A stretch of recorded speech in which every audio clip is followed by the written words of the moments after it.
Welcome. We are back in the Rinse and Size studios. I'm your host, Jyoty, and I am joined by three very, very special guests as we're going to discuss the rise, the innovation, the influences, and everything that has to do with grime. I'm going to let my guests introduce themselves, but I am joined by SBK, Novelist, and Sharky Major. Let's start with you. Hello. Tell us who you are and what you do. Hello. My name's SBK.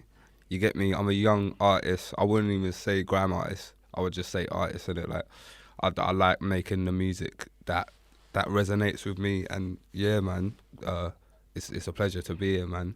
We can actually get into that in a little bit because I think it's interesting you introduce yourself as not necessarily a grime artist. Yeah. Do you feel like do you feel the need to have to say that, or? No, I do because people online, they say a lot of things, and like I've been online for many years, but it does actually affect me when I see things. Like, I don't let it like change the path that I'm on, but I just see it and I'm thinking, actually, some things need to be straightened out. Okay. When you get me, yeah. Well, I think today you'll have plenty of opportunity to let people know what you're about and how to describe you. It's hard though, isn't it? Especially when you're in music. We will, I think, never get away from being put into boxes just so people can understand what you do. I think Novelist, you will know a lot about that. For the people who have been under a rock for the last however many years, who are you and what do you do? My name's Novelist. Mm-hmm. I'm a guy that likes smiling a lot. I make music, and I do what I can when I can. Okay. Deep. That's just the most layman's terms I could put to like kind of summarize my character.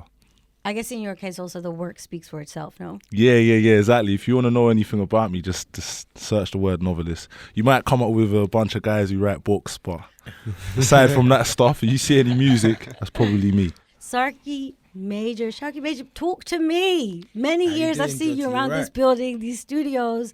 I'm aware of the legacy, but for those who don't, tell us. So Sharky Major, for those that don't know, started in grime from before it was called grime, technically. I'm from grime. I do a lot of other music as well. I push a lot of other music, so I run a business called Major Music Entertainment, which is a management company, a record label, and events company. So we put on events. We birthed Grime Originals through that. Now Grime Originals is its own beast. Yeah. So I run Grime Originals as well. Just try and do what I can for music and the scene in general.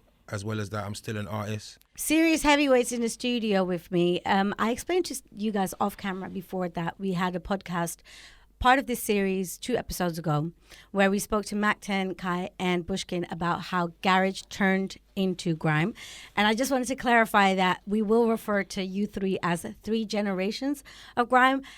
That isn't specifically just about age, Sharky. It's more about the 3 different phases and stages that grime has evolved into and gone through. But since we're on the subject, Sharky, I think you can definitely relate on that specific podcast when garage turned into grime, because you've already said you started when it wasn't even grime, or it wasn't called that. Yeah.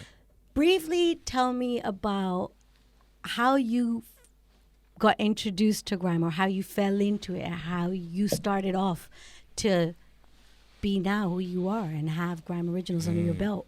Okay, just from the school days, really, in the playground, like garage was the music, Heartless Crew, So Solid was doing their thing as well. Yeah. So those were the 2 main influences, I would say, because I was really more into hip hop. Right. I didn't really care about garage, but a lot of my friends in school was like, you need to check out this, that, whatever. So, you end up seeing what's going on. But every lunchtime and break time, people were in crowds, in the huddles, spitting lyrics in school, in the playground. So, like, I used to, like, rap in it, but I used to think, what's them man doing that? But then in the end, I thought, let me try this. And then from there, everyone was like, yeah, you're sick. And then from there I started doing sets with people. But them days it was like bedroom tapes and sets and going youth club and doing them sort of things. So that's kind of how I fell into music. Who were some of the rappers that you were really influenced by or you were a big fan of back then? I used to love Biggie. You know, Biggie was my guy. Obviously, I was a little big guy in it, so I used to look at him like, that's my guy in it. Like, you get me? It was inspirational for me because I used to think, rah, like, obviously he must have had battles with weight from a youth as well, but he's this guy now. Do you know what I mean? So just shows that don't watch certain things, just do you. You know what I mean? So for me, that was encouraging from a young age. You know what I mean? I love that. Thank you for that. Novelist, what was your first introduction to grime?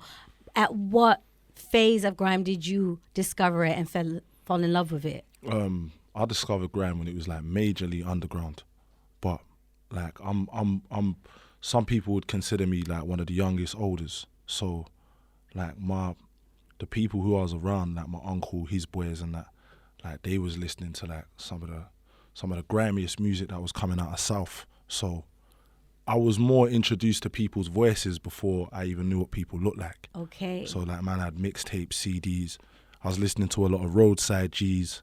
I was listening to Mr. Bars from Peckham, Dastard from Peckham. Just a lot of South, man.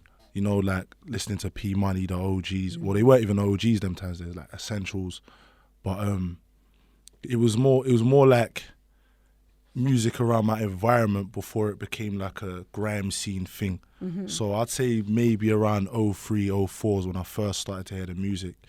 And what really got me into the music the most is when the DVD started coming about a little bit later. Tell me a bit more about that, because like coming from Amsterdam, you had to be really into music to know about certain UK genres and artists. And it was because of my friends in my immediate circle, because they were so into grime music that I knew about the tapes and the pirate radio stations. But for example, something like the DVDs that you're now referring to is not something I would have known of. Yeah. Like the DVDs was things like Risky Road. There was even more. There was like Underground Kings, and those are like more rap DVDs. There was rap DVDs, but there was also like the kind of grime stuff going on. Okay. So you had Risky Roads, Lord of the Mics. I don't know if Lord of the Decks was a DVD. Was it a DVD? Yeah, it was. I don't remember watching it. Was a CD, in fact. It was a CD at first, Fellowship of the Mics. Yeah, it was like a CD pack. Yeah, like, I hosted so that. That's mad. You get what I'm saying? So certain times you'd have the DVD, but then you'd have like maybe 2 CDs of just straight like tunes and mixes as well to go with it. And also, them times there, yeah, like my older people then would go to the markets, so you could get loads of mixtapes on the markets. Okay. Yeah, so a man might say like there's an artist, he might record his song on let's say like 1,000 CDs. Right. Take 300 of them to the market, either get paid up front or paid on return. So if you're into music like that, when you're going to the market, you might have a man telling you, yeah, blood, there's this new artist, blah, blah, blah. While they're playing his music, you think, right, that sounds hard, let me buy that. So I got introduced to a lot of music like that.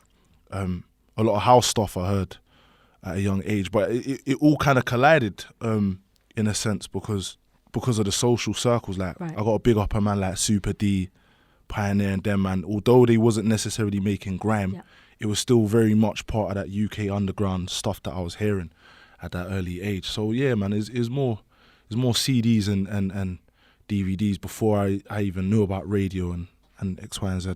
Right. The hearing about CDs and markets, does that feel like something you're really far removed from, or what was your I'm not far removed from like CD culture and it. Like, I'm pretty sure like my mum has old grime CDs and stuff in it, but I never grew up on grime like at all. In fact, I found out about grime 10 years later than you did. Like, I found out about grime when it was mainstream for the first time. Like when Stormzy Shut Up and like Skepta Shutdown came out, that's when I found out about grime. But that's not the first time. Like my first memory of a UK musician, like a UK rapper, and me hearing them was like Wiley Heatwave. So that was the first tune that I heard with like a black like English man spitting bars, and it is like I'm not ashamed to say that I didn't grow up in London, innit? Yeah. Maybe if I grew up in London it would be different, but I found out about grime where like the mainstream world found out about it.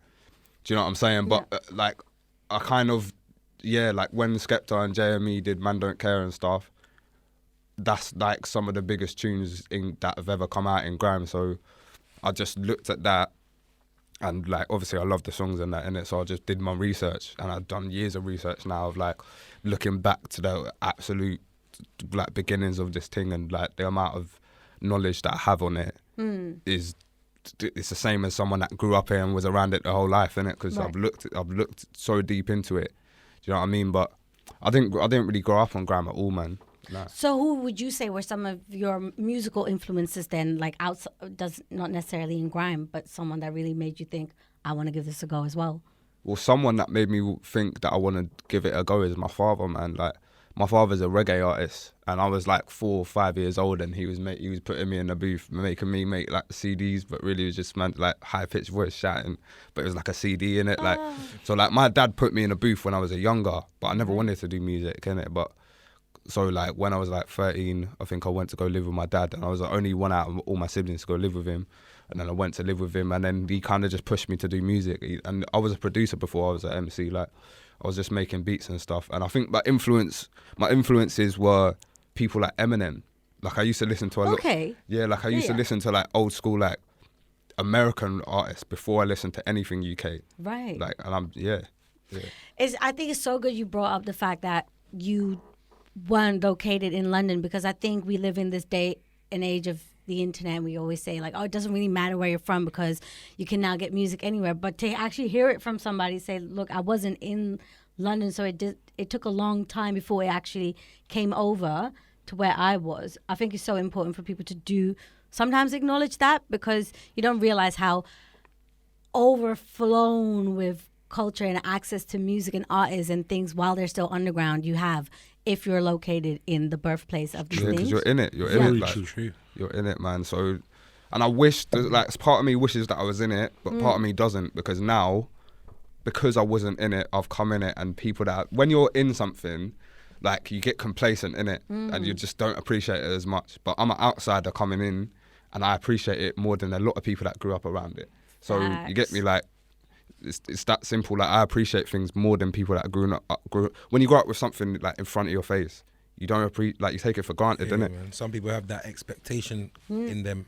They just think it's easy. They expect things, and really and truly, you got to work for it. So 100%. what SB is saying is I agree with 100% as well. I think so. That's why a lot of artists will say as well, like they prefer performing in the outskirts or the smaller towns and cities, because when they hit Amsterdam, London, New York, the crowd's a bit like, yeah, whatever, we've seen it all. Give us our money's worth. So I think when you go to the places where you don't get to see these artists every day or hear those DJs, the crowd just goes off a lot more. Let's talk about some things that you have experienced. I'm probably going to look at Novelist and Sharky for this question. As part of the grime scene, whether that's events or certain artists that you've seen live that you feel like other people should have been there to understand how important or how impactful or how influential that was. Sharky, can you think of like a certain event, a certain rave you went to that you think, oh, if you weren't there, you will never understand how important that was? Well, there's loads, because obviously I've come from the era of before YouTube. So imagine that. So before YouTube was popping off, all these raves was going on, and people were big in areas that the radio made them big from, and the raves. So we used to have like raves called Rumble and Young Man Standing. And Rumble was run by a guy called Nicky Slimting, who now obviously runs the film company, Slimting Films and stuff, who made The Intent and The Intent 2 and stuff like that. And big up Femi, don't know. But yeah, he was in charge of that. I think someone else was in charge of Rumble as well, maybe Double O. And but yeah, it's D-Power. He put on Young Man Standing. And these were raised, we were kids, like 18, 17, like, and people are screaming our lyrics, and it's our first real experiences of doing it live for crowds. Yeah. You know, there's little bits and bobs of footage like of back in the day, but there's a lot of footage that didn't get captured. So I would have said probably those two raves, like Rumble, that was before I was even an MC. Okay. That was my first time just going there and seeing what's going on. Like there was a rave in a place called Temple, which was in North London, Tottenham, back in the day, but it's shut down now. But like that venue for us was like, wow, you're young. They used to put on under 18s raves. I was like about 16, 17. Seeing that for the first time was crazy, and that made me wanna do it even more, because I was, by that time, in my manner, people knew who I was, and I was big on radio, but I wasn't yet booked for these big raves. Do you know what I mean? Right. But then by the time Young Man Standing came and other raves came, that was it. So yeah, if we could go back to them days there and get that sort of initial first energy, that was like the first wave of the grime raves that you see of today, like when it turned into Eskimo dance, and it turned into grime originals and stuff like that later. The big brands that we know now, because Yeah, they've turned into brands. Really, it's Yeah, bigger than yeah. just a rave, isn't it? Can you describe the scene for me though? Like, imagine I stepped into those raves. What did it look like? What were people dressed like? What did it look like? What were people drinking? What was the energy in the room? Because, you know, in that previous podcast I referred to earlier, you know, Bushkin was really telling us, like, you know, there was lots of girls, people were dressed sexy, and they had prepared their outfits for weeks and weeks, and there was a lot of luxury, right? Everything was about glitter and gold and expensive drinks. Now, what do I see or feel or hear when I step into the race that you've just mentioned? Well, yeah, like back in the day, you would have seen people still having to dress up. You can't, like nowadays, you can turn up to an event in your tracksuit or wearing your trainers and stuff like that. But where we was coming from, garage transitioning into, you know, the next wave of events, you still had to dress up. But obviously, if it was the under 18s raves, then that's different. But once you got to like the 18s, over 18s raves, you would have made sure like you're gonna step out. And certain times you have to wear like hard sole shoes and shit to go to raves and that. Like, can't really imagine that now anymore, can you? Yeah, it's mad, isn't it? Like people were drinking champagne and all of that. So it was still transitioning. When Eskimo dance came, like in Watford, it was, and that was probably like one of the first big grime raves. Right. By that time, Wiley had tunes like "What Do You Call It Out" and stuff like that, which was the first indication that it's not garage and this is grime. Do you know what I'm saying? We had that one literally on the telly in the Netherlands. That music video was just always on repeat, which is mad to think about. You see what I mean? So that tune there did a lot for our scene and culture, because it helped to differentiate the sound and let people know that it's not garage, it's something else. Do you see what I mean? And obviously the slogan and the chorus, you know what it is. But yeah, that's, for me, the maddest days was then for me, because it helped me to grow to who I am today, innit? Who you are now. Novelist, talk me through some of your most fondest memories of earlier days of you discovering what was going on in the raves, in the scene, in the sound. Do you know what? It's kind of similar to Sharky's thing. Like for me and my boys, we was tearing up the dances, but a lot of it was not captured on camera. Right. And like that's and the radio as well. But that's kind of where you learn how to do certain things. See what I'm saying? Like now I can be on a festival with 50,000 people, 100,000 people. I can be on a stage where there's only 5 people in the room and still rock it. And it's kind of them places where you learn those skills, yeah. But obviously the last couple years that we've gone through has been a bit sketchy in terms of like live. Yeah. Etc. Even before the pandemic, live was slowing down a bit. Talk to me about that, because when you're saying it's getting a little bit sketchy, like what do you mean, and how do you mean it's been slowing down? Just like when I first came in this thing, yeah, in the music game, I was probably about 13. I only started to get booked when I was about 16, 17, which is standard, because who's doing raves at 13? Yeah? You're not even supposed to be inside. You get me? Like we was doing little stuff on the ends and that, like Yeah. youth club, like shutting down youth club and whatnot. But I'm talking about like when man actually started to get paid and start getting little fees and that here and there. Not even major fees, but you know, just getting paid for what man does. Yeah. First time I got booked, that was first time I got booked out of London was Bristol.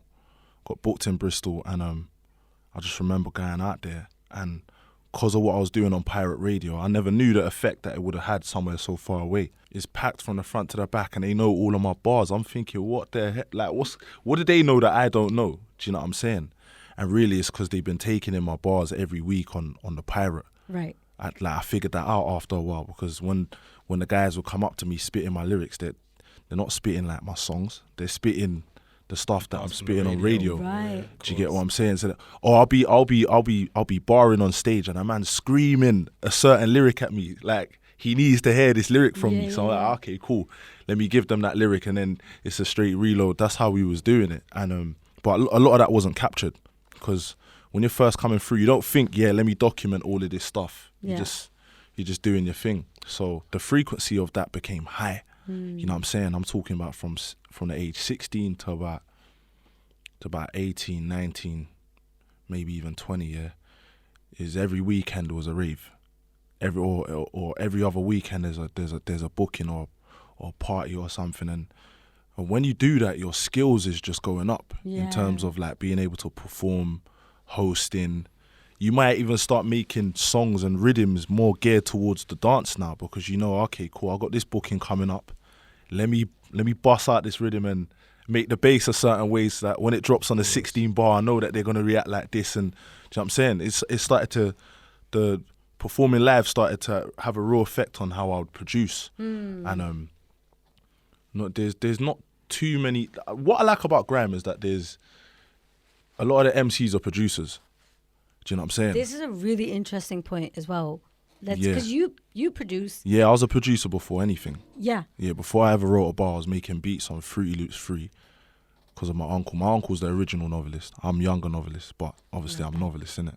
And yeah, like just being able to produce and all of that stuff, like it made my forte be being in the rave. I used to love, because the rave is like the ultimate testing ground for your bars, your rhythms, your vibes, even your skanks. Like for example, someone like Tempa T Blood, like Temps is a man that will come to the dance, and as soon as you see him move in a certain way, it's like the crowd knows what to do. Do you know what I'm saying? So there's loads of elements that go into it, but that it kind of started to get a bit more slow when they started doing these mad 696 forms and just like trying to lock off all the dances because they're scared something might happen. And like for me, it was a rare occasion that man goes to the dance and things is kicking off, because more time.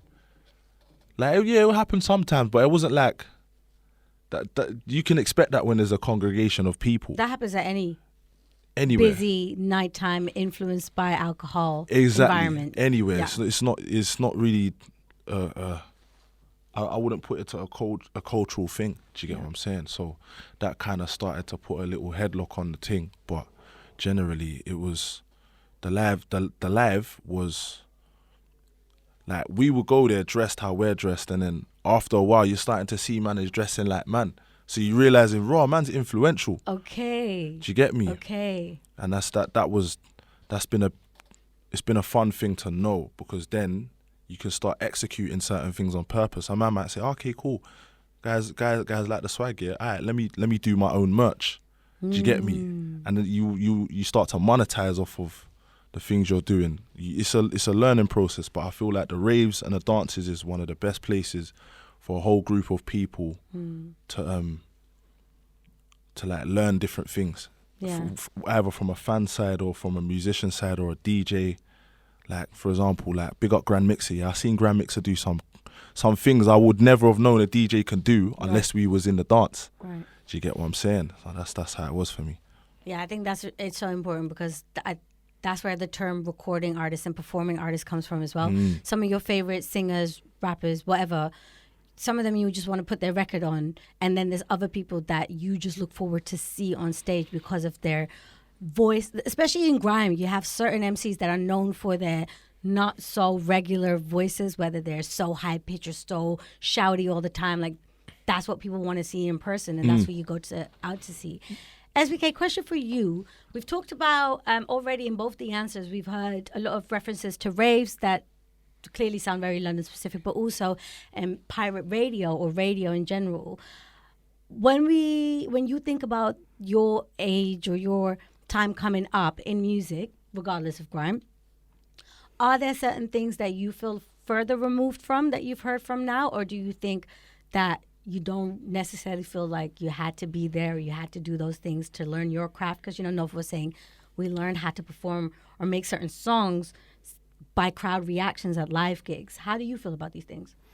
Well, in fairness, like, I agree with what Novelist was saying. Like in all of these raves, it's just a constant learning curve, especially for me. Like coming in as someone that's like just unknown. I've done like a lot of shows, but they've all been underground shows. Okay. But like, I've done a lot of shows from like the ages you were talking about, like 15, 16, 17, up till now. Obviously not in the last couple of years and that, but like at them shows is where like I actually learned like cadence and stuff in my voice, like actually having like and volume control as well. I think Major key. Yeah, volume Major control, key. man. Because especially with grime, it's hard because like there's different types of sets. Like the variation in production of grime is so different, innit? There's tunes that sound trappy. There's tunes that sound like kind of like drill. There's tunes that sound like more garagey.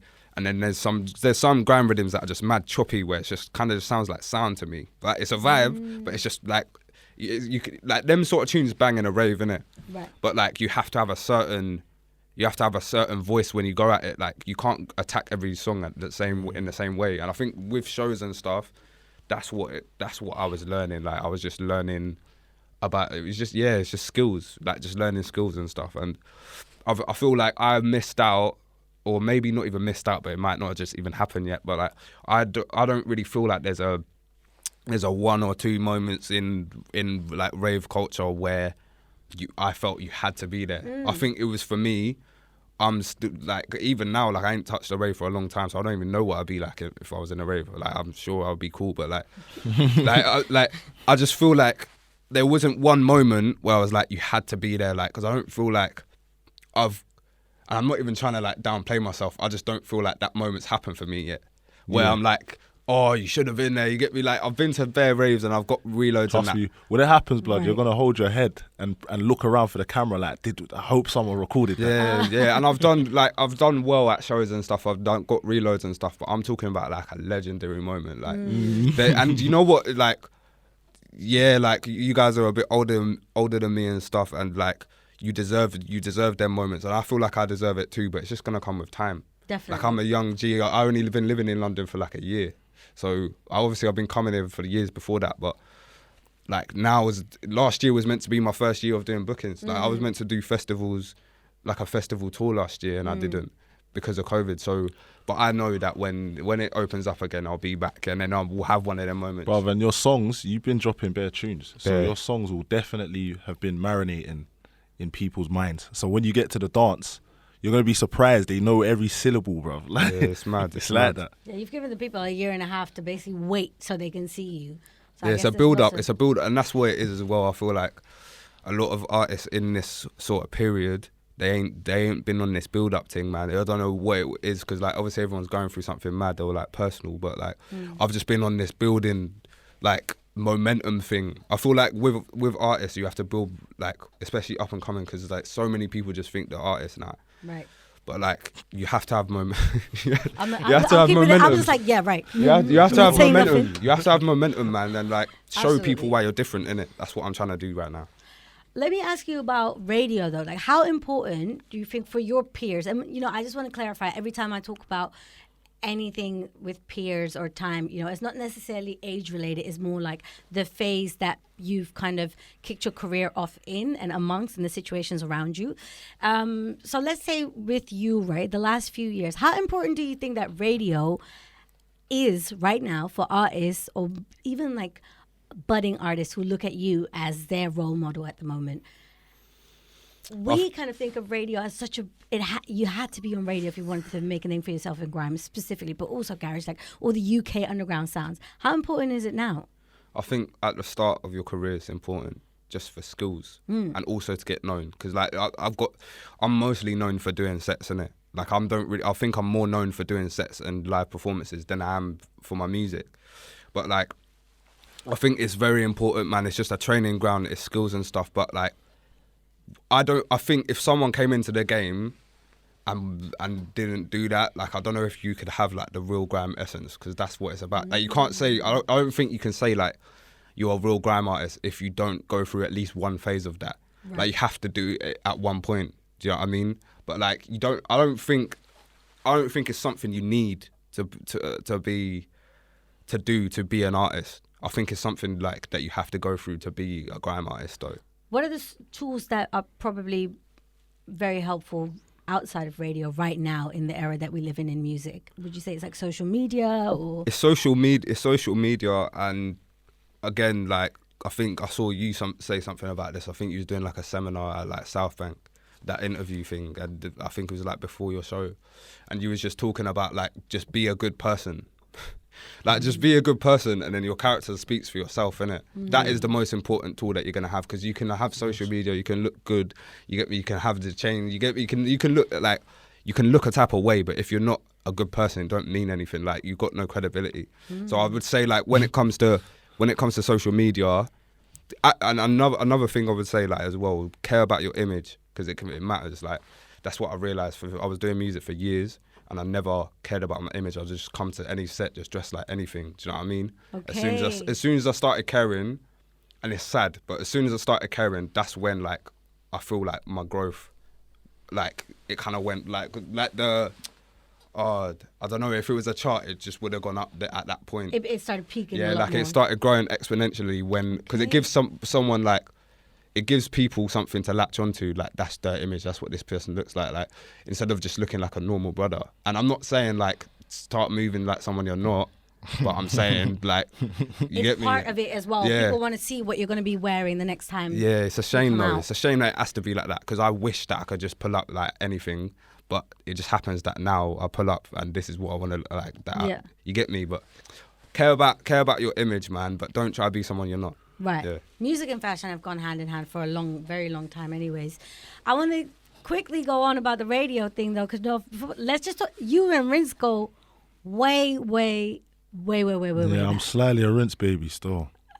High key. Yes. Very high key. You are. On a high key slide. So talk to me about your memories and the role that radio has played in your career, like to be this person that you are now.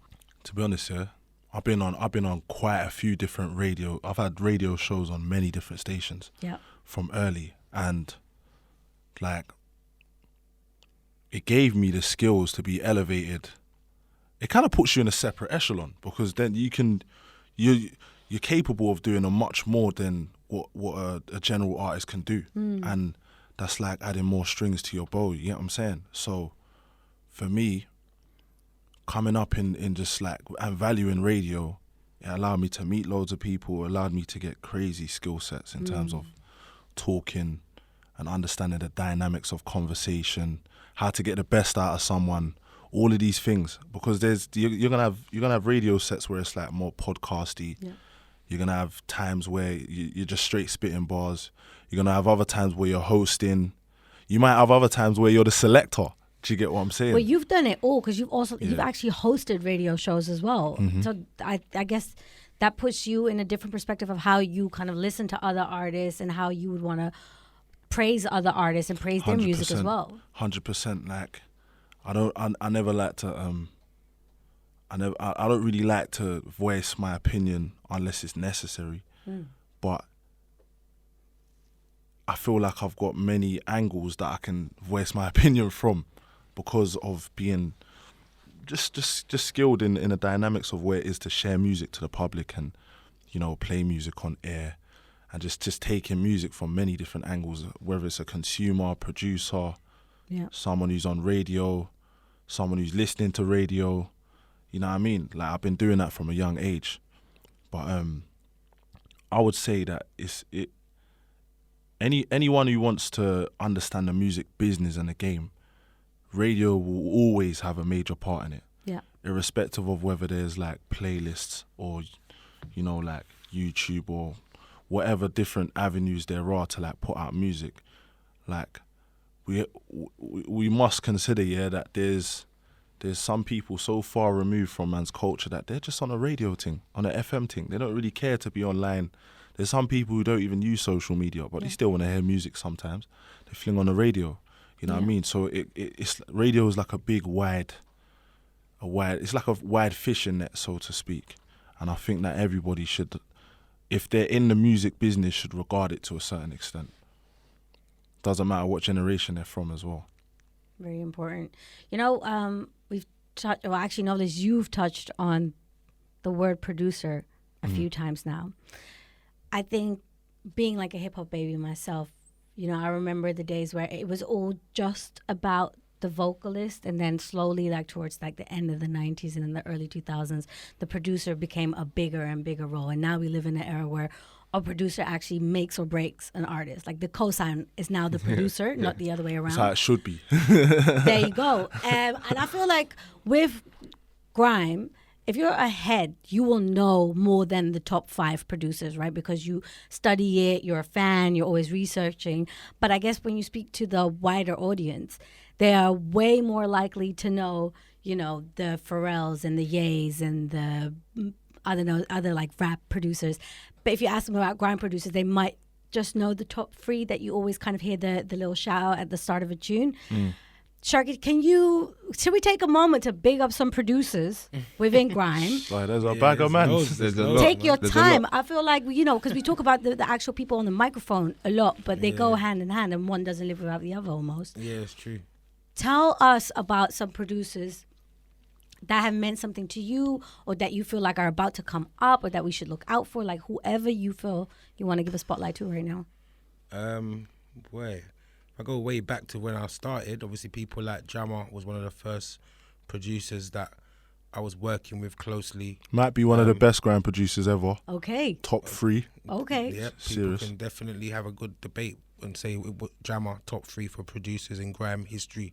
Obviously, he doesn't make as much nowadays, but in terms of the influence and impact he had from the outset, definitely. Obviously, the stuff like Wiley and Dizzy was making, Danny Weed, Target, all of those people from back then helped to form the creation of a sound that brought it to where it is today. Obviously, fast forward now, obviously into today's game. Obviously, like I manage a guy called Bigger Man. His beats are sick. He's a mad variety. Obviously, apart from that, What Bigger Man? Yeah, Bigger Old Man. school Bigger Yeah, Man. yeah, yeah. That's my guy, blood. Man, That's Bigger my Man, guy, yeah, fam. man. He's foundation as well. As well, for real. Even now I'm saying fast forward to today, he was definitely there from day one with Jammer as well, because it's Jammer's cousin.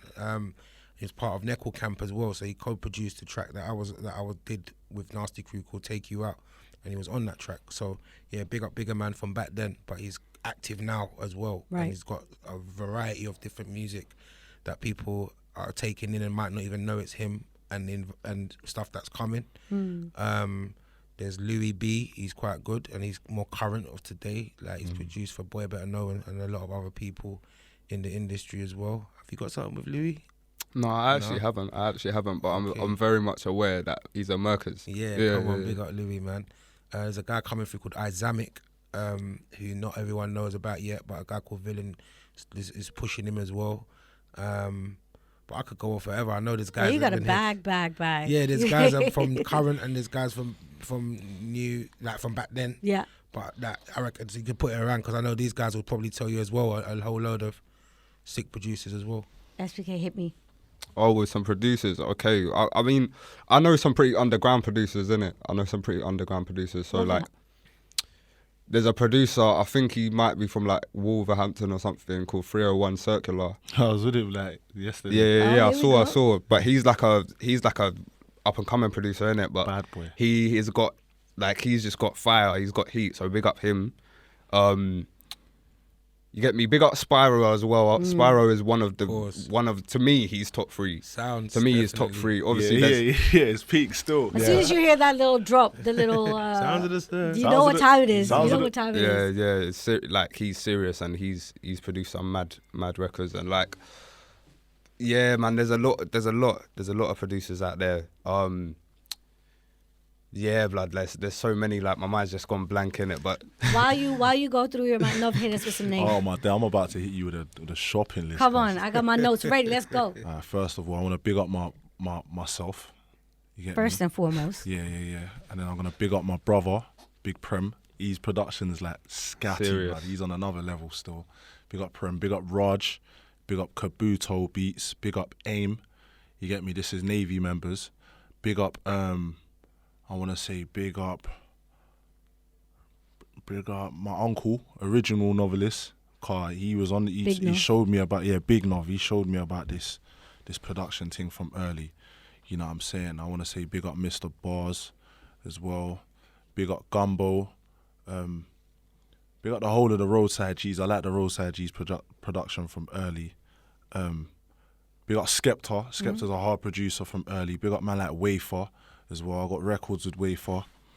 Big up, boy, I had a whole list, you know. I was thinking did of have a bare, whole man. list. I want to say big up Scream as well from Okay. early. Big up Yeah, Scream. yeah. Yeah, man. I was For proper. a lot of people who also who only have discovered him maybe in the last few years wouldn't have known that the sounds varied throughout. Yeah, like Scream was kind of a man who was doing a lot of stuff, but Yep. most of it at a certain point was reminiscent of grime as well. So I got to big him up for that. Big up. It might sound funny, but it's a major shout out because I've been rating him from a youth. Big up Calvin Harris. Big up Calvin. Explain this. Where does this? He's just a Break bad it man down. producer. Calvin Harris is a bad man producer. I don't think anyone was expecting to hear this during this podcast. They wasn't, but big him up. I've been listening to him from early. Right. Like really early. Right. Do you get what I'm saying? Also, I want to big up man like, big up Just Blaze as well. Oh, we're going there. Yeah. Big up DJ Paul. He did most of the 3-6 Mafia production. And why I'm bigging them man there up is because their music has had an impact on our culture. Okay, here we go. Do you get what I'm saying? On an underground level. Although it's hip hop or would be considered hip hop because it's from America, it's very close to home with like the grooves that they use in their music, you know what I'm saying? So big up them, man. Big up Alchemist as well. Every time. Every time. Big up Budgie. Every time. I got crazy tunes with Budgie that are not out. You know what I'm saying? Big up man like Budgie. Recently, just, a project he worked on, Grammy. Yeah. That was Grammy nominated. Snatching, yes. With what did he win? Did he win a Grammy? The Kanye project, yeah. Oh, come on. You know what I'm saying? Because I think Budgie big up is Kanye the as well. ultimate. If you look at sample producers globally, Alchemist is a name that always comes up, and I think it's time for UK to also recognize that we've got our own as well. And Budgie is a really good example for. No one has gospel samples like Budgie does. It just doesn't exist. I spent time with Budgie, yeah, and I've been in his gaff a good few times, yeah. When you look around, blood, all you can see is vinyls, just vinyls of some mad gospel records that you can't buy in a shop. You'd have to know a guy who knows a guy to get your hands on one of them records. You know what I'm saying? So he's a deeper guy. So big up Budgie, man. But there's a massive list of people. For anyone who I'm rocking with, and I haven't mentioned you, I got you in my heart. But right now, blood, you get me. It's Sharky's time. My time. Don't bring it back to me, man. No, it's hard because when you're on the spot, that there's a bag of man. Of course. Or women, like people in general that just make music. And Sus. I didn't say Sus. Big up Sus, blood. It would take forever to list everyone. That's my main guy, blood. You know the ones I'm there. saying? You miss your main guy sometimes. Right. So that's what we're in. But we just know we're that just appreciating, taking a moment for the producers who maybe not always get as much praise. Big up as Rude the Kid as MCs well. do. Don't know. Big name as well. See, this is what I mean. You just miss bad man. Man said Skep, but man didn't say Jamie, blood. Yeah, Jamie's a mad producer from Wiley. early. I put you guys on Blay. the spot. My bad. Come on, Blay, see what I mean? Like, Blay serious they're though. brothers. My Yeah, bad. man. I'm sorry. Big up everyone that I didn't big Predator. up. Exactly. Easier. Oh, mate. Say it like old that. ones, you get me? I've got a difficult question. It's a rude one, but we can't not ask it. I want from all of you your favorite grime beat, production, rhythm, whatever you want to call it. If you had to pick one that you say, let's say I'm talking to someone from the other side of the world and they don't know what grime is, and you've got one song to play for them to get the essence of grime, right? What song would you play them? Like the beta songs are sometimes the ones that everyone knows, isn't it? So, and also the ones that will help to intro it. So for me, So now you're going to say like, the song is bait. Is what you're saying. definitely Okay. bait. Yeah, I think there's two right now. I would say one from way back, which would have been Eskimo, Okay. because that beat was like an anthem for grime for so long. Yeah, you get what I'm saying? If you think It's of grime, so recognizable. come on, Yeah. you know that beat always. Like, obviously, even back then, tunes like Pow as well. Yeah. You know what I mean? But then fast forward to current, events, if you hear Rhythm and Gash, like, Yeah, you know yeah, what I mean? You always hear that beat. Man said power and then he said fast forward, and these times that's forward. I swear, ain't that forward? Forward rhythm, yeah, fast forward over the forward rhythm. Yeah, forward off on the forward rhythm. But yeah, boom. There you go. I said one, Rhythm but you gave us and like Gash, and like currently as well, probably, even though it's old, but it's not.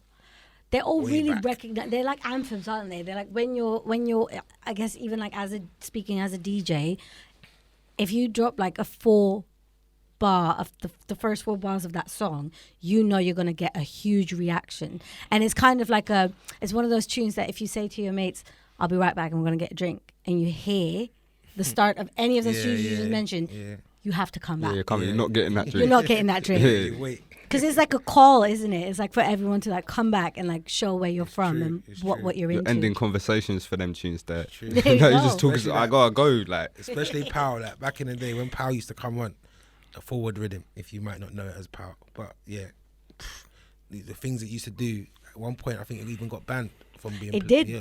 It was banned from clubs. Even the refixes are mad as well, blood. Like the remixes. they of get that played a rhythm. lot now, like on radio now, like these times. What song would you play for someone if they said, "What's grime?" or "Play me a grime tune"? What's grime? Oh boy, you know what? Like my favorite grime song is, and it's really hard to choose in it. But my favorite grime song, if I was gonna show someone, it's probably one of Jams's tunes. Okay. I can't lie, it's probably one of Jams's like instrumentals, because there's a couple instrumentals. I think there's like The World and Keep It Simple. It's mad. I Yeah. remember when he sent me the Keep It Simple file, blood. Bro, Keep It Simple and The World, some of the maddest grime instrumentals that's ever been made. And Oh, big up, sorry to cut you. Big up Jams. We didn't say Jams, yeah, blood. exactly. No one said Jams. Big up Jams. Big up Jams. Big up Jams, but that's like And when Oh, Teddy. So maybe it's just because of my personal preference as an MC in it. But when I MC over them tunes, I've been playing them tunes for like 4 or 5 years. I ain't got bored once when I spit a verse. You get me? So yeah, like it's got to be them. It's got to be them. So big up Jams. He's a bad man producer and he's just killing it even now, like forever. You know what I mean? So yeah, big up Jams. Nov, your turn. Way for grime. Has to be, blood. Okay. Dum dum dum dum dum dum dum. Psh. That's more grimy than That's what I said. that's Right, like okay. like if you want someone to know what the actual vibe of the time and the essence and how man feels, like that rhythm's got all of that in there. Cause it's a real gunman rhythm. Just ask me, blood. Okay. So now I've got a question that, I mean, I don't know what the opinions are going to be, but I think it's really important that we mention it, even though not everyone watching will agree. But talking about UK sounds and how they have evolved over the years and the resurgences, you know how they always say like, oh, grime made a comeback or like garage made a comeback, and other people say it was always there, but you guys kind of moved away. Now we have the phenomenon that is actually almost becoming global of drill. Right. And it seems like for a lot of outsiders, drill now is what grime was to a lot of young people years ago.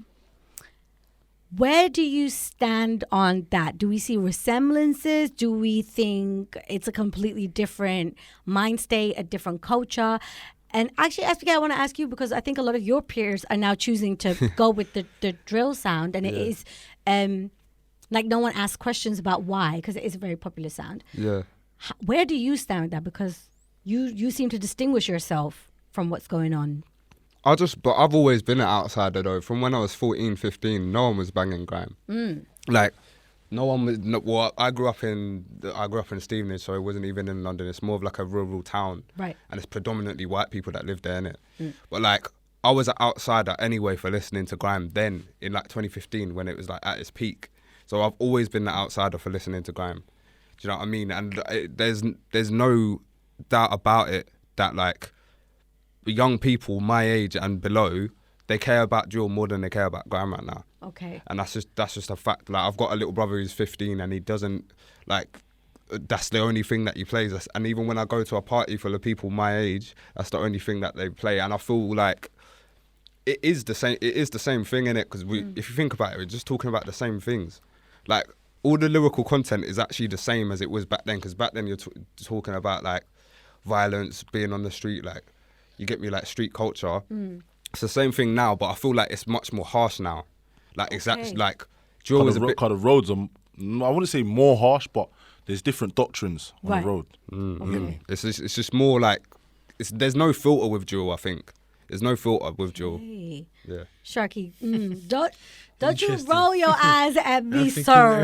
I see. No, he's right. He said no filter with drill. Yeah, go on. It's fun because I'm thinking he's right. But then when I started off, I was saying some wild things on the radio.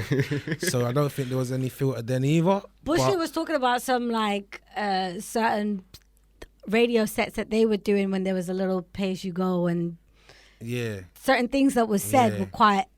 But maybe it was Yeah. also for that time. Yeah, it was but really what young. about come now? from the cult, because obviously we take it. A lot of us are influenced from the Jamaican clash Yeah. sound culture. You know, seeing Mike Man diss each other on stage or say it in a way. So we're now saying it on the radio and perfecting our skills. And when we go on the stage, we're gonna know that we're ready to do our thing. Do you know what I mean? So. Turn up in our war. You know what But I'm SBK, saying? you said something. You did just mention. But what about now? Do we think that grime is actually still doing I that think now, it's though? watered down, man. It is definitely watered down now, only because a lot of the people that were wild, you could call it, or willing to say and do all these things, aren't necessarily participating or are now at a stage where they've outgrown those sort of things. Right. So they're thinking now, you know what, like, I got responsibilities, Got mouths to family. feed, bills to pay. Yep. You see what I mean? So I'm not going to just go and do this, whatever I'm speaking or was speaking about as much nowadays. It needs to be worth it to a lot of people if they're going to bother potentially disrupting their whole life for it. Do you know what I mean? True. Whereas the youngsters who are coming up, they still haven't experienced these things. So they've still got to go through, you know, life and growth and understanding right from wrong. Right. Do you see what I mean? Yeah, so yeah. this is where we're at. But where grime isn't as popular now, because we're obviously in a new day with kids making new genres. Just like when we came, we brought grime through. The cycle has now brought drill through. Do you see what I mean? But it doesn't mean that drum and bass, jungle, garage, funky house, Yep. grime, all these other genres still exist and have a fan base and people that attend their shows and buy the music and buy the merchandise, all of that. But it's just now a new, more popular sound.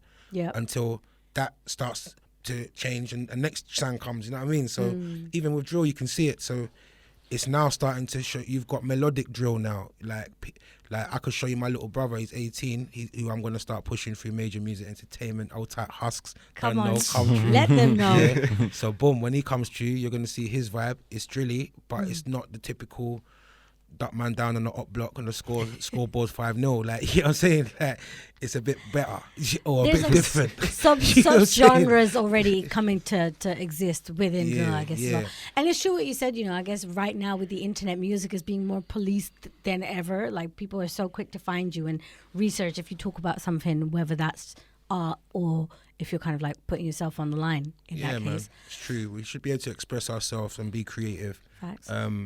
and not be scrutinized for it.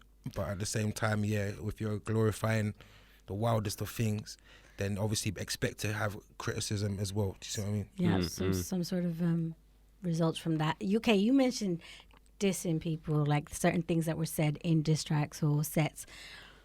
I don't think we could talk about grime, or actually so many other genres as well, if we don't reminisce about beef.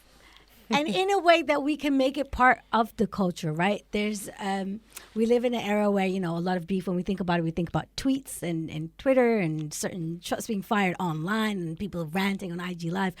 But we were talking about the music now, and a lot of people's favorite tracks and favorite verses and bars are part of a beef between two artists.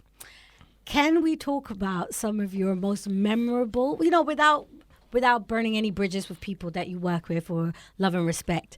What were some of your most memorable or a beef you really enjoyed witnessing because an art form really flowed out of that, if you can remember any? I know you can remember some, Me, but yeah? ones you want to Okay. talk about. There's a few, but let's start off with Wiley versus Dirty Goods, or before it was Dirty Dogs. Okay. That was probably one of the most legendary clashes of grime.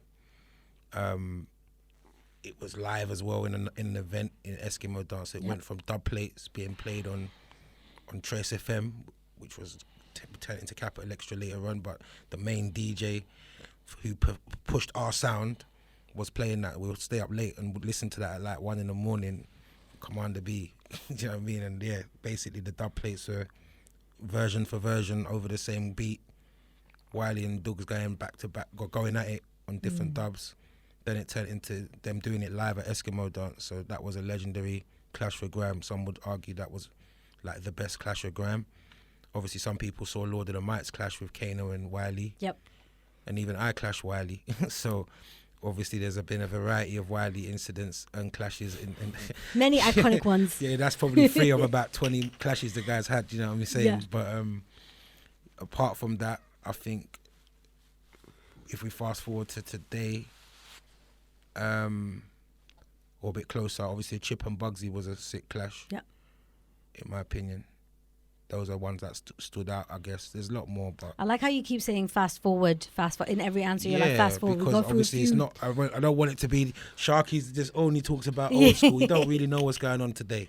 So I'm saying, like, I'll tell you, I put on an event called The Next Legacy for the new guys. Yeah. You see what I'm saying? Current, new, up-and-coming, hottest artists coming through. Do you see what I mean? Yeah. So even Grime Originals, we do put on newer generation sets and people that were from, like, 2010 to now, just so we embrace all kinds of... All parts of the scene from when it started to now. Do you see what I'm saying? It's not all purist, Yeah, man. open-minded. Trust. Nov hit me with memorable diss tracks, clashes, beef, etc., etc. I remember when Criminal dissed Jammer. When is this? It's time ago. When Criminal dissed Jammer, but I just like how his voice sounded. Okay. Okay. Yeah, man. I like how his voice sounded. Like me, I'm not really into no beefing with words. We briefly talked about this before we actually started. Can you explain like where you stand on that? Without getting ourselves into certain predicaments. I think like you see why I like the Kano and Wiley clash is Yeah. because they're obviously two brethren just going back and forth, same as Scratch of Foots and whatnot. They're just going back and forth. It's not that deep. You get me? There's a little cheek to it, but you know, it's man demonstrating who's the best MC, who's the best at spitting. But you see when man take it to the other realm now, like the doctrines that I grew up on, man can't really get involved in using man's words in that way. Do you get what I'm saying? So I'm not really one for like any little clash that I've ever had. I wouldn't say I regret, but man's just not on that. Do you get me? I'm not personally on that. Like, I don't really entertain them things because, I don't know, like, where I'm from, it's a bit more serious. Like, things like, I seen things go from 0 to 1,000. Like, Right, so they're not separated necessarily. yeah, right. Because if you say that, it means you mean that. It's You have to that be about simple. Yeah, it's like, you can't really can't talk about man's mum and not expect, like, something harsh to happen afterwards. Yeah. So I'm not personally for all of that, but at the same time, I understand why it entertains. Like, my trauma won't allow that for it to... I can't get entertainment out of that. I'm watching it thinking, these brothers are nuts. But then you realise they're not even serious. Yeah, okay. Whereas... I see what you're saying. Do you get what I'm saying? Yeah. They're not The serious. competition aspect. They both have weighed up whether or not they were prepared to go that way or not. But what gets sticky is when you don't know if it's going to end up going the other way, which is always the possibility with these kind of things. If you're going to go to war with someone, you know, you need to know that you both are on the same page. Otherwise, you're going to end up getting in a madness. Yeah. And my own personal temperament means that I'm not warring man with words if it's war. Do you get what I'm saying? Yeah. That's so I'm not in it. Okay, enough growth. Yeah. I'd rather show love to my enemy than Okay. go back and forth with them. I love that. Talk to me, because you were nodding your head. Yeah. So, like, for me, obviously, I came through at that time where Chip and Bugsy was beefing. And I kind of like that one because I don't personally, it's like what you said with Wiley and Kano, innit? I don't think that Chip and Bugsy beef was, like, personal. I think it was, like, when the beef's musical, that's when it's good because you're actually, like you said, it's a demonstration of who's more talented or more skilled. That's what I respect in it. When it gets personal, it gets peak. That's why, like, when it gets personal, like, the quality of it and just all the fans getting involved and stuff, and you get me, it's not good. Like, I've been in that situation where I'm clashing someone and it's not good. It doesn't feel good to, like, have like all that this person's fans like hate you just because they think that this person's better. Like, personally, I don't like that. Like, I think grime, as a grime MC, you become more skilled through war. I actually believe that. Like, you become more skilled through war, but not when you say there's a difference between like lyrical beef and just being personal attacks. Yeah. Do you know what I mean? And I feel like I lose respect for someone when it comes to personal attacks, man. And also, like, if you're gonna be like that with me, I wouldn't really want to like say lyrics to you. Yeah. If it's really that, like, I'd rather just see you, blood. Yeah, exactly, man. And like, it's just mad. It's different when it's just a little joke. Like, I've got like Duppy, like I'll be cashing Duppy on a joke thing, you get me? But it's different when it's a personal thing. Like, it's like testing you.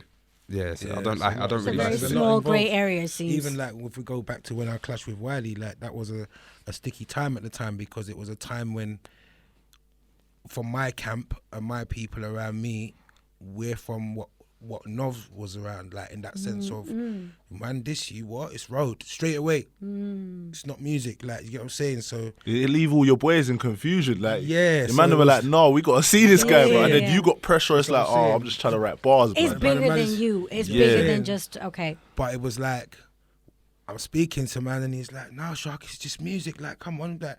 So he's educating me. This is how it's meant to go. So in my head, I'm thinking, nah, but I got road in my head and I've got music in my head, and it's just confusing for your head. Look at the drill scene, though.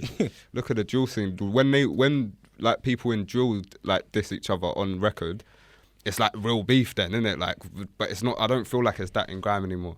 Okay. Yeah, it's, we've all elevated and grown, like I was saying earlier. Like, obviously, you know, the mentality of what it takes to be a grime MC has changed. I think, you know, you don't necessarily have to fit into this I'm from the street or road aspect. It's like if you I feel like if you personified grime, it's matured. Like as a unit, It's got as a beard being, now. innit? Yeah. Yeah, like grime's got Got some kids to grime's look got a after. mature. Yeah, exactly. Yeah. If you But- touch one of these kids, he might back out the leg on you. yeah, but that drill's the new kid on the block. If you was personifying these genres, isn't it? Like, yeah, grime's got maturity, and I feel like that's why it's not that like it's not like that.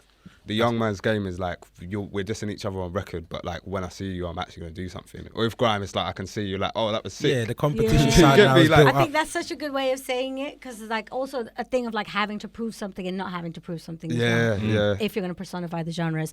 I know that we're running out of time and we're slowly coming, well, we actually are coming to the end, but there's no way that we're going to have this conversation and not quickly give you all a platform or a second to say something about someone you've already mentioned, and someone that I noticed you were in the studio with not too long ago. I watched your Instagram, Wiley. It's come up now briefly a few times.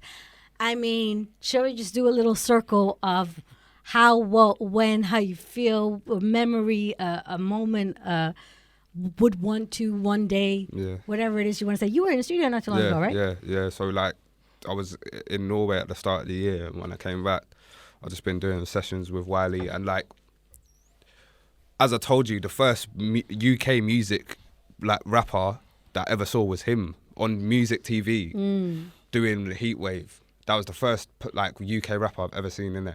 He's the first person I saw, and to meet him, like, he hit me up 4 years ago to meet, but we just never met until now. Mad. So like, he's known about me for like 4 years, and then boom, I just met up with him, and you know what, like, I feel like he's painted in the wrong way by many people.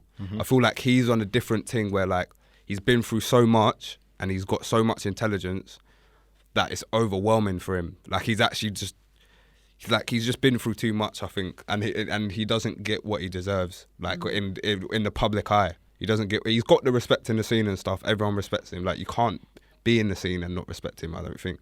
But like, I feel like he gets painted in the wrong way. And he's a very, very wise man, and he's got like, and he cares about pushing people. He cares so much about pushing people, man. That's why like, you can't discredit him when it comes to music. Oh, what do I think of Wiley?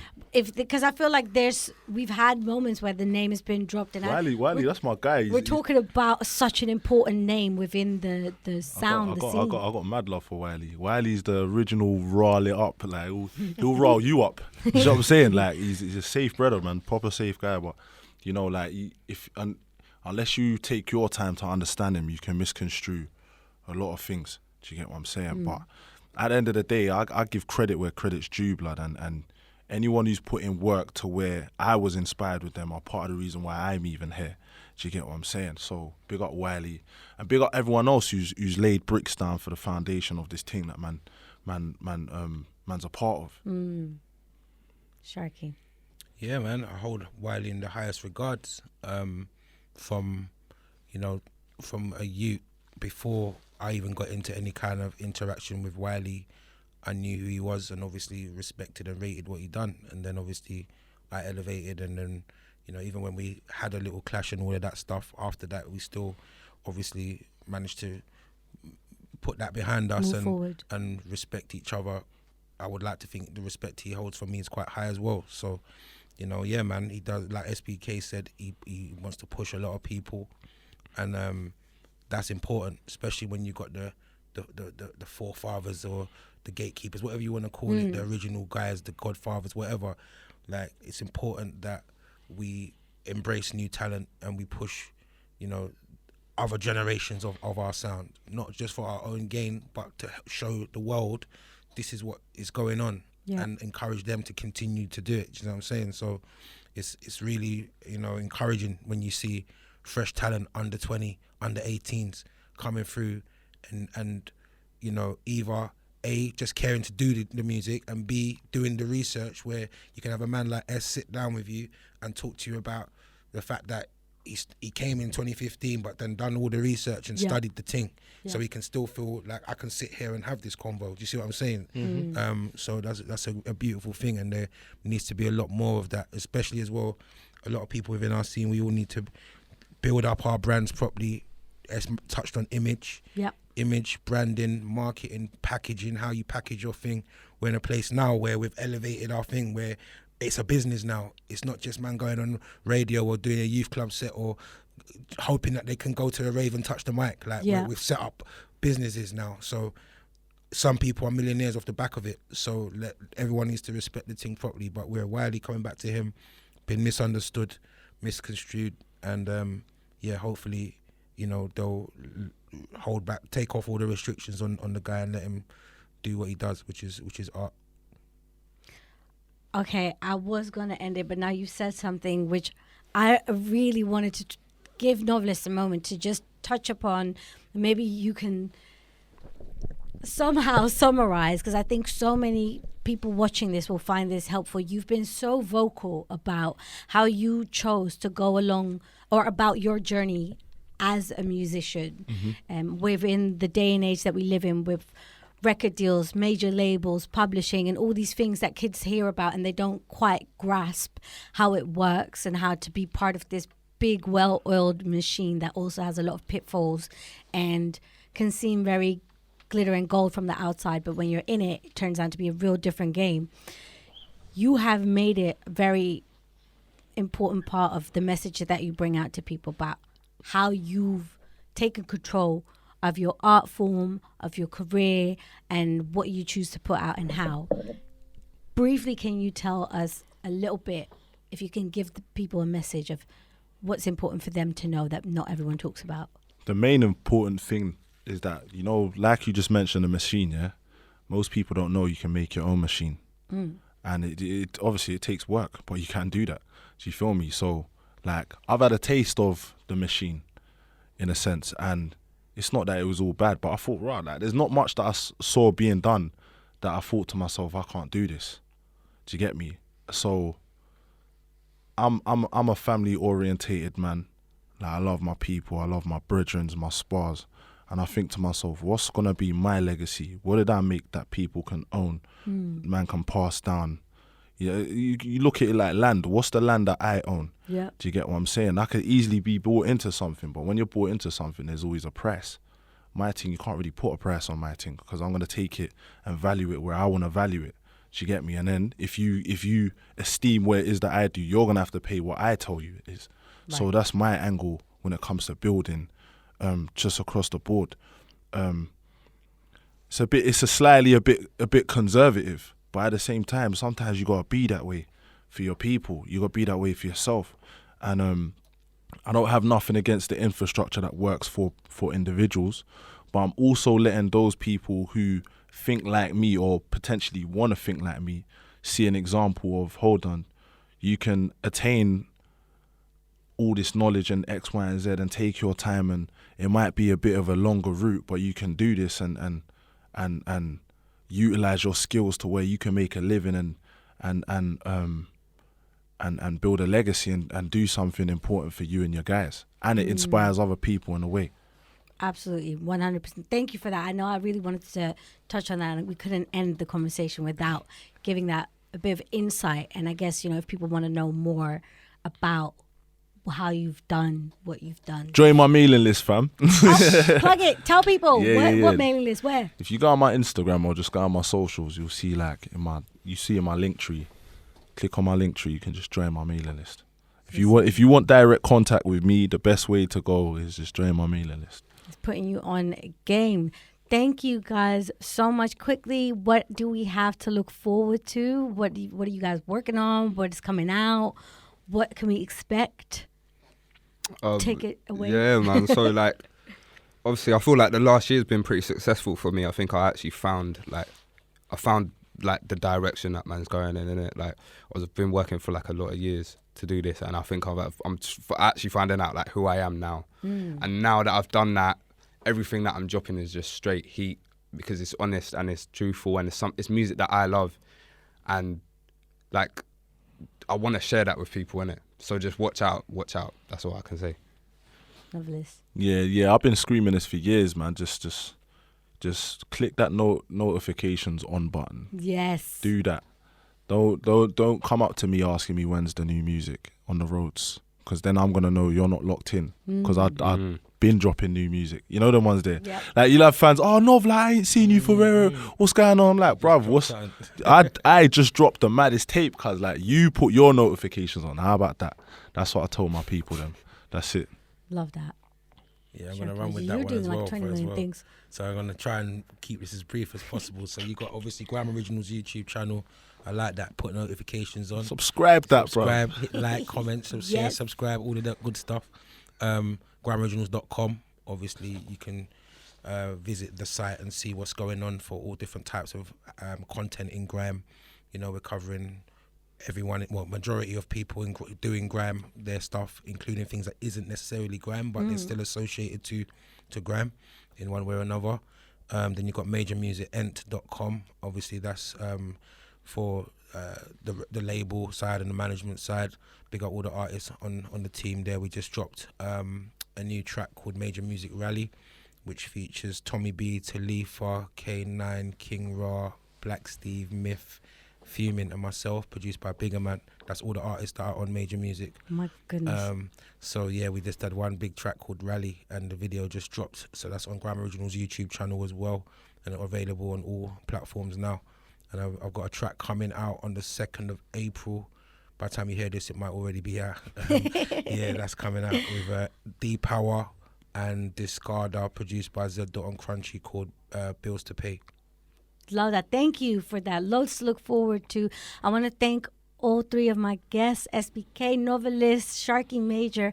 I've been your host, Jyoty, and we have been talking about the impact, the influence, and the innovation of and through grime, coming to you from the Rinse and Size studios. I hope you enjoyed this conversation, and make sure you keep it locked, keep it rinse for more. Thank you.